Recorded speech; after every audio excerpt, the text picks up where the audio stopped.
2024 was a bit of an interesting year in terms of games or game releases of the sort.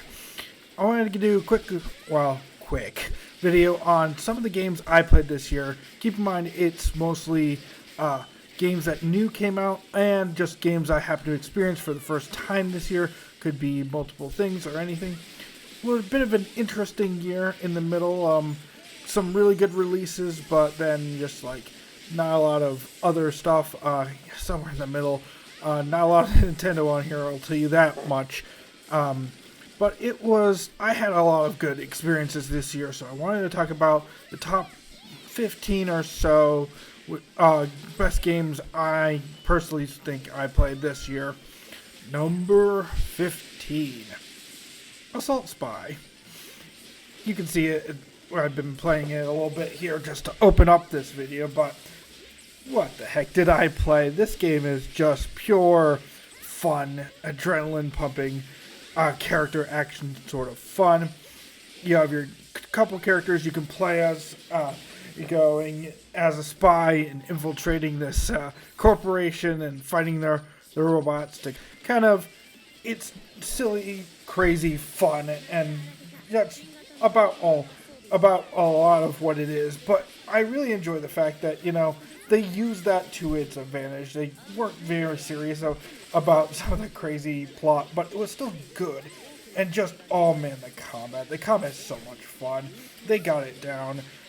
You can do so many setups and combos with your characters, especially Amelia here, I love just because, big punch, you can do charge moves and fun stuff like that. So many possibilities, and you unlock more and more. Just that classic character action feel. They got it down. Not easy to do, but I liked it. I just liked the fact that, it had crazy story and used that to its advantage instead of just like taking it so seriously. It's just kind of crazy fun. Number 14, Gravity Rush. I'm kind of a bit surprised since I wasn't really expecting to play this game this year. I played these in reverse order. I played 2 first, but I got to playing one of the games further on this list, and it reminded me of the really cool characters of this game. I was like, alright, sure. Maybe I should just give it another try. It's like $10. Give it on a shot. And I kind of really liked it. It's still great to just fly around places. Kat, the main character, is just amazing and fun as ever. And the original game here has these sort of challenges called the rifts. And I actually just really like those. There's this second one you go through that has like this lava whole theme. It's just so cool looking. The music playing is amazing there. And just flying around during combat, which is very still solid. I think this is just a solid game, and I was reminded why. I kind of like the concept of it, the really good world they built here, and just the characters and the fun. Even if the story is a little bit kind of crazy to me, hard to follow as much from me.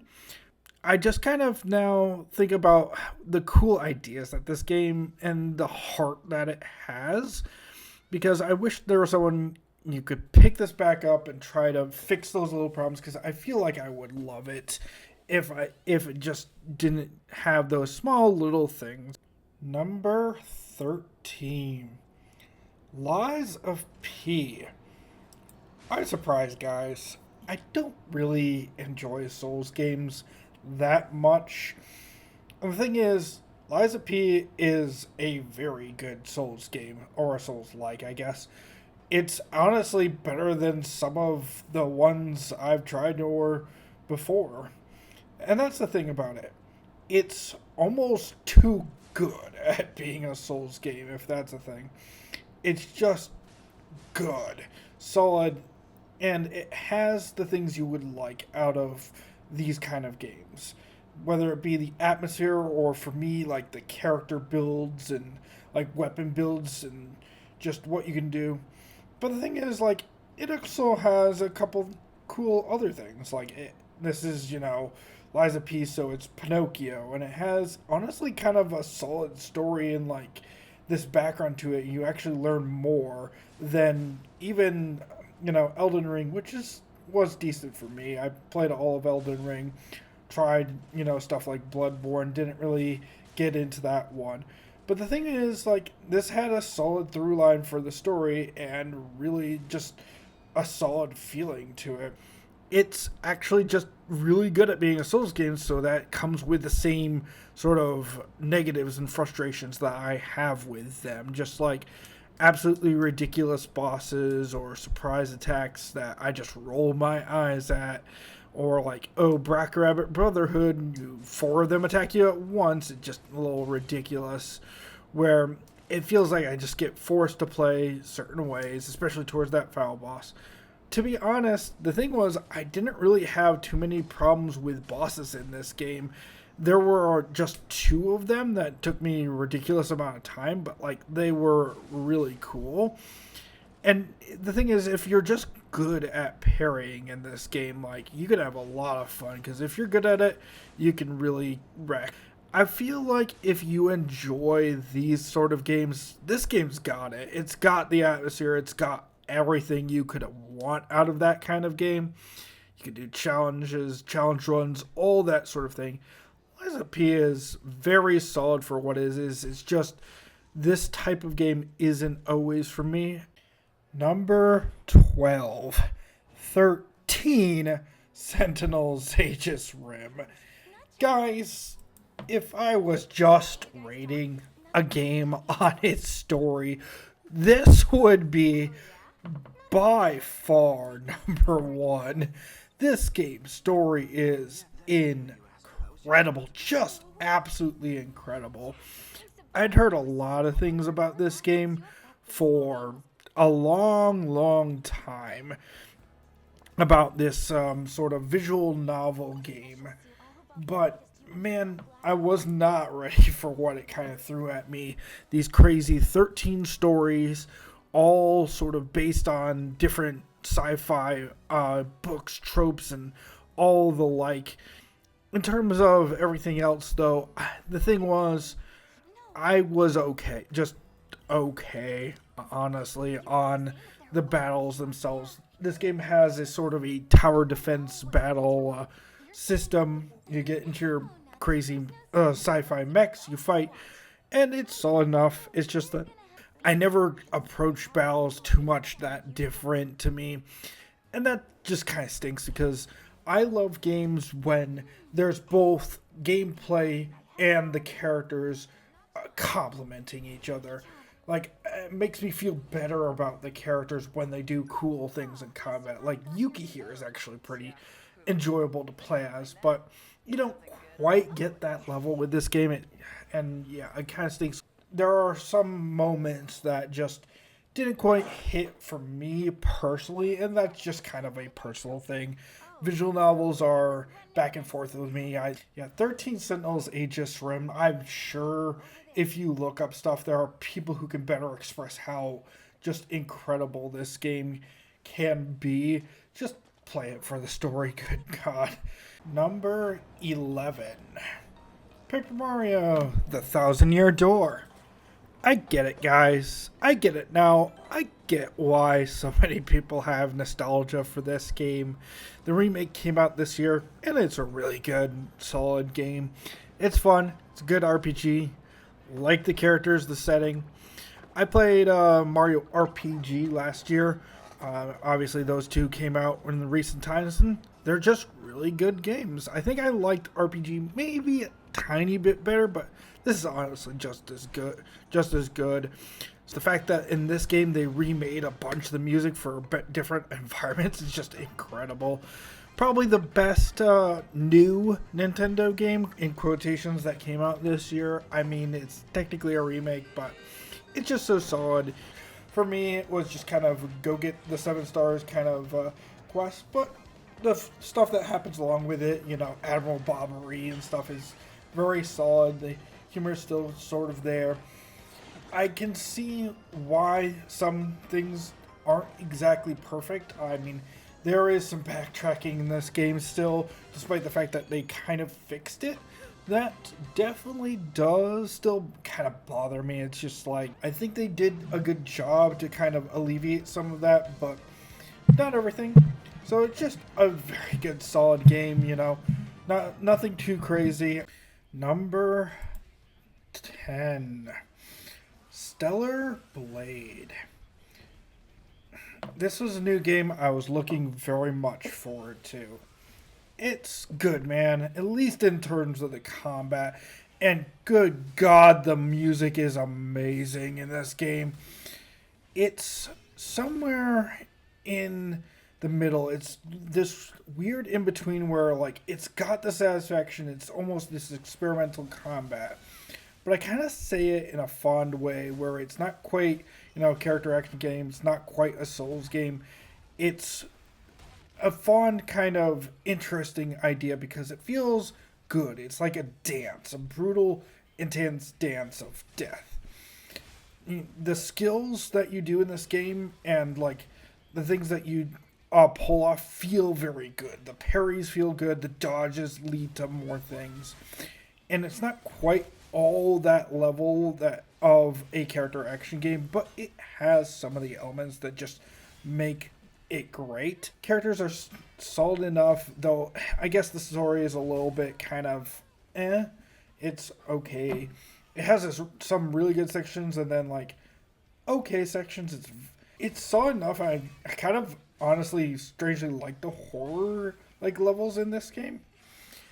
I think at the end of the day, it has the heart in its right place. The things I love, but it never quite reaches like some of the others. I love the elevator section. The bosses can be amazing. I played this game on this channel. There's a full playthrough of it. You know, I think you just gotta ignore some of the internet crap on this. This game is solid. It's got great customization. Story's kind of meh, like I said, predictability, and the side quests are kind of oof. But I feel like it's kind of its own thing, like almost like sci-fi Attila Battle Angel. And ultimately, I'm fine if people don't like this as much as I do, and it won't be a struggle for some, but honestly, I enjoyed it. I platinumed it. It's solid. I think, you know, this has some more potential. It makes you feel good, and I hope they get a more chance. It seems like it sold well enough, because Stellar Blade can be really fun. Number 9. It's Astrobot. I'm happy to report that my love of platformers and old PlayStation games has kind of been rekindled due to this amazing game. And yet, this is only number 9, just because it's kind of this fun, awesome platformer game. I haven't really played a platformer in quite a bit. I used to really love them. You know, Mario Odyssey when I didn't get to play, but I liked to play Galaxy when I was a kid, and whether it's not, it was just wrong time, you know, in college or something else came out, but man, Astrobot, dang, it's good. It's just pure joy, pure fun. It's got really good platforming, great stages, fun music. It's just a blast to play. I mean, what bad can you say about it? It's just amazing. I hope it wins multiple awards, because this is just a studio really caring about the games that PlayStation and comes out. It's just such a good celebration. It's so much fun. You know, I'm playing this fun level because the tree sings in it. It's just that kind of pure, take you back to your childhood kind of joy. The bosses are fun. The cameos are fun to find. I collected everything and platinumed to this game. It's Astrobot. Number 7 and number 8. Guys, it's time to talk about Fire Emblem. Boo, you suck. Nah, but seriously, 2 games that I played, they're a bit older games on the 3DS, were Fire Emblem Echoes, Shadows of Valentia, and Fire Emblem Awakening. and I can't get great footage for these because these games are great.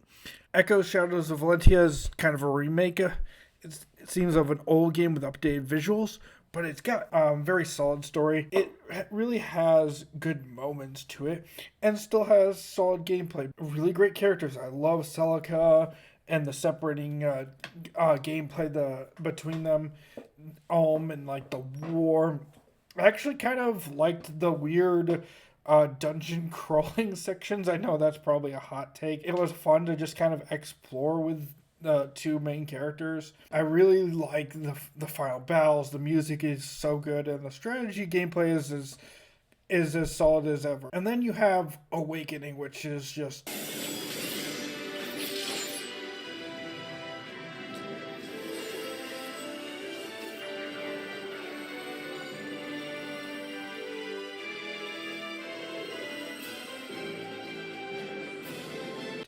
wow, I can see why this game that's so well regarded, so classic, literally kind of saved the series.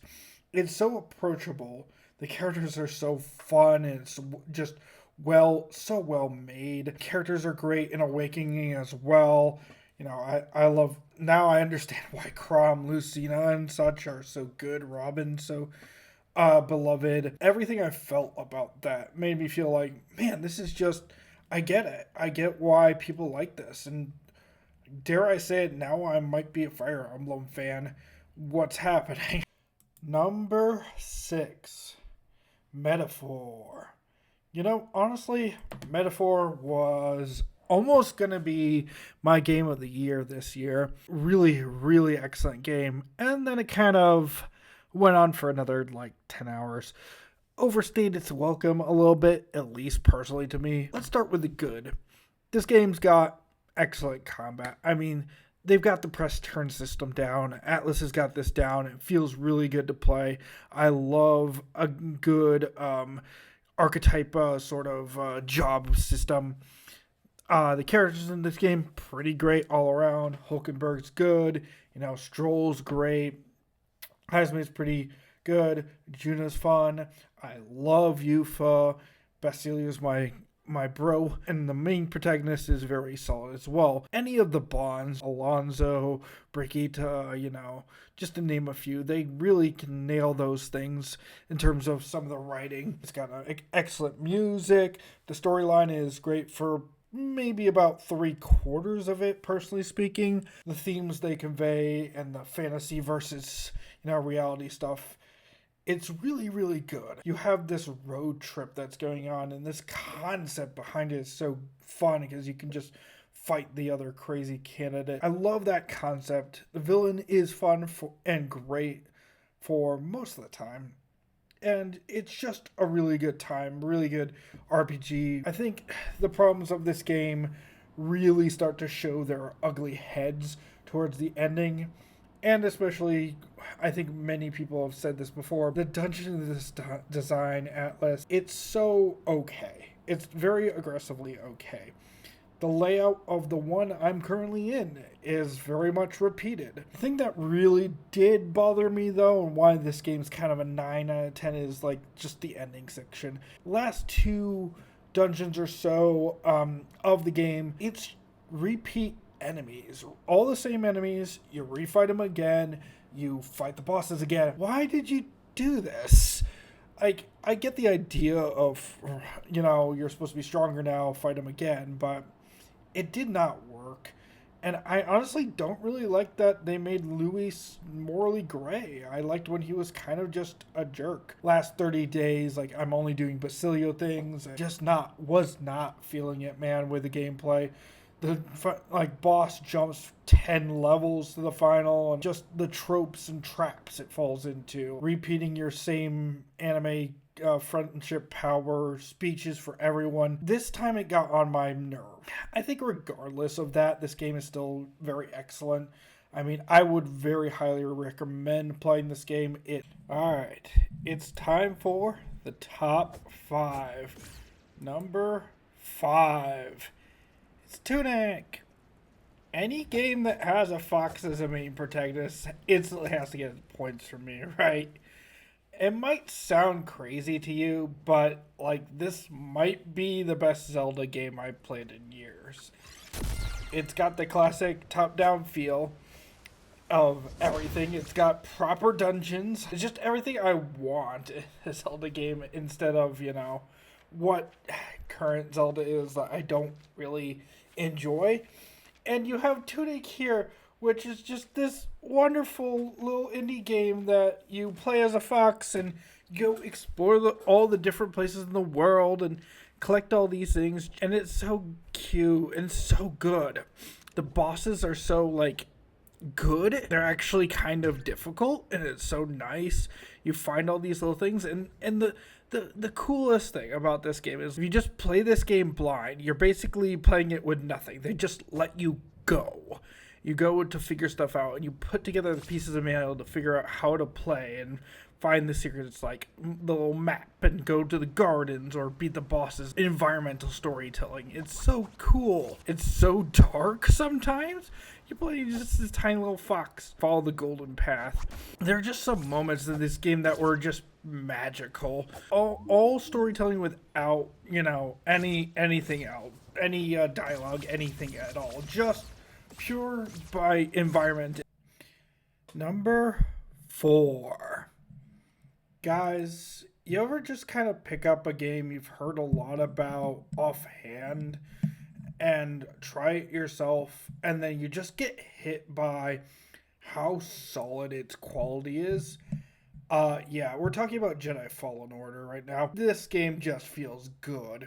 Not only do you have this crazy, Jedi parkour stuff that you do all across the levels and the good level design. Got such a solid, good story with Cal Kestis and the remnants of the Jedi, of course, and just the way his master went through Order 66. That whole scene is crazy.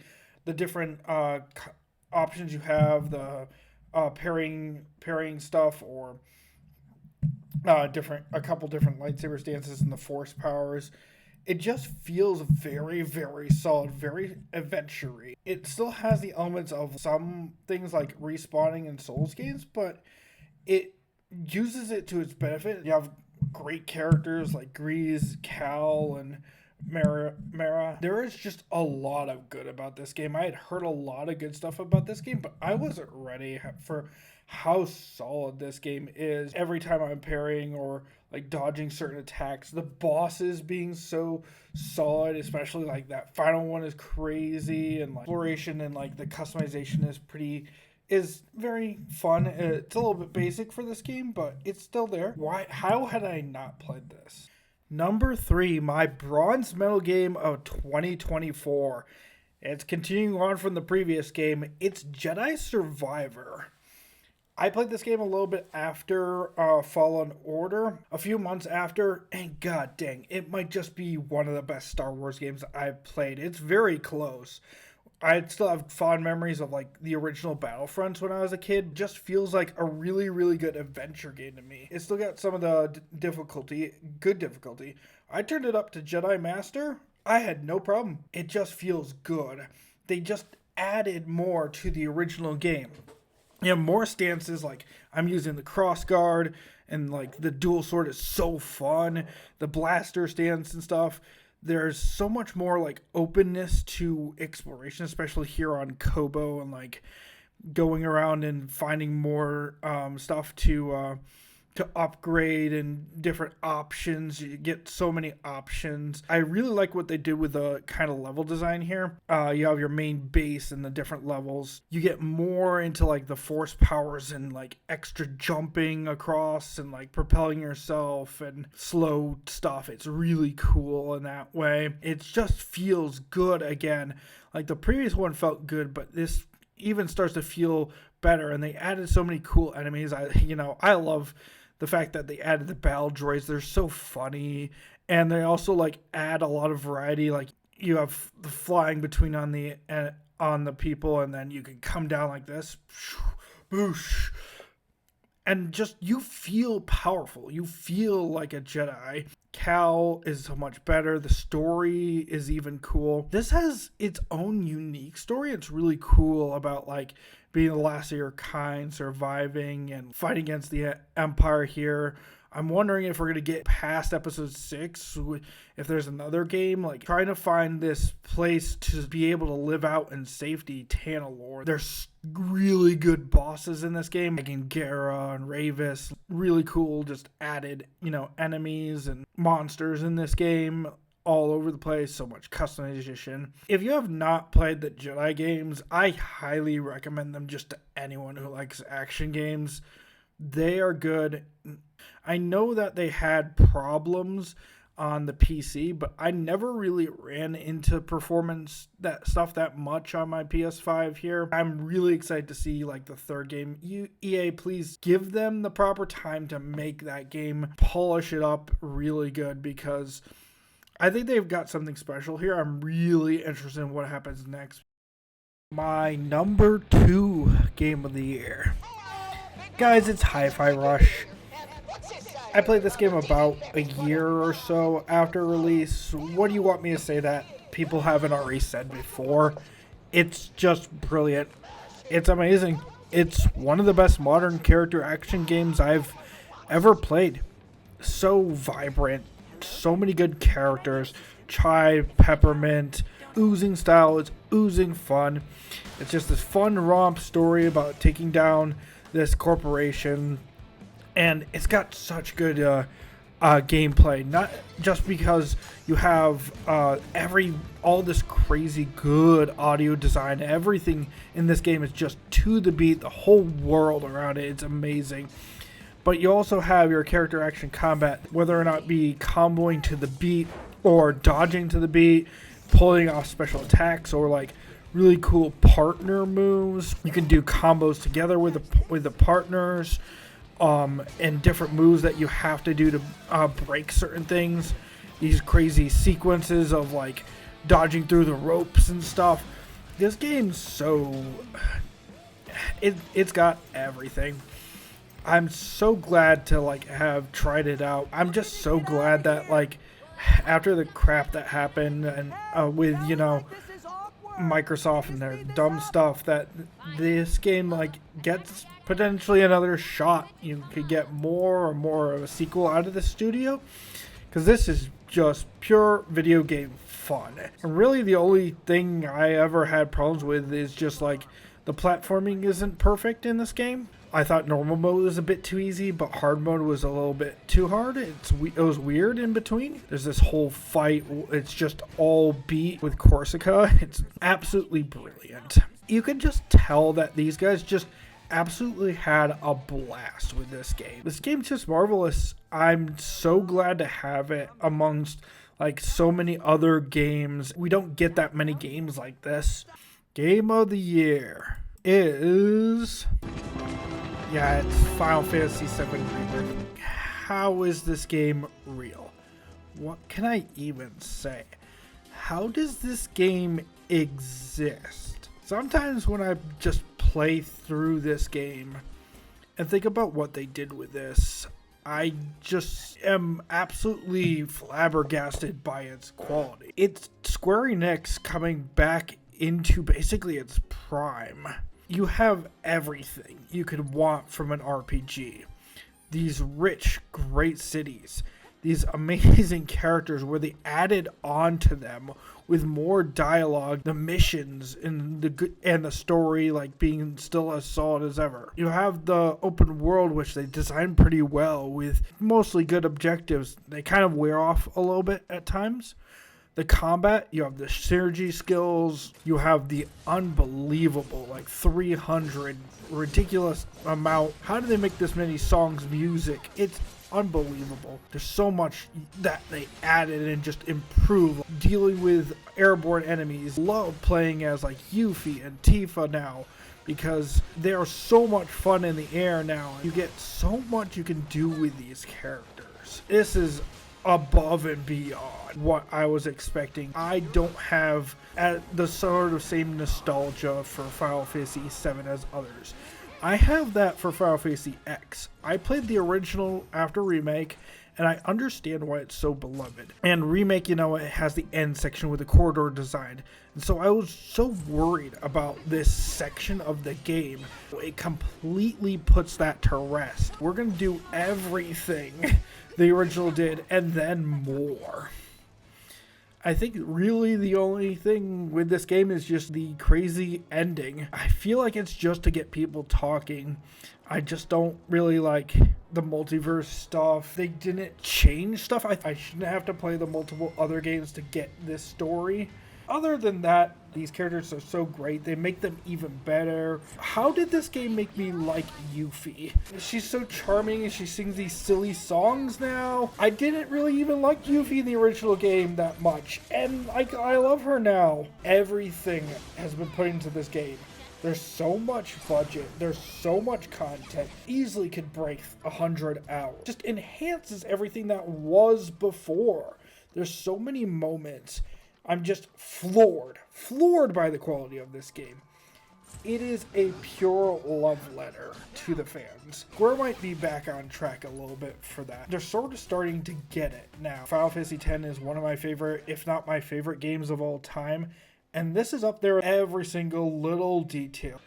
Everything has been enhanced. And yeah, so those were my games of 2024. From number 15 down to number 1. And yeah, 2024 to me was a pretty good year for gaming. I'm looking forward to see what next year comes along, and I'll probably make a video just like this one on next year's things. So yeah, 2044 has been a pretty good year. This has been Aris, guys, and thank you all for watching.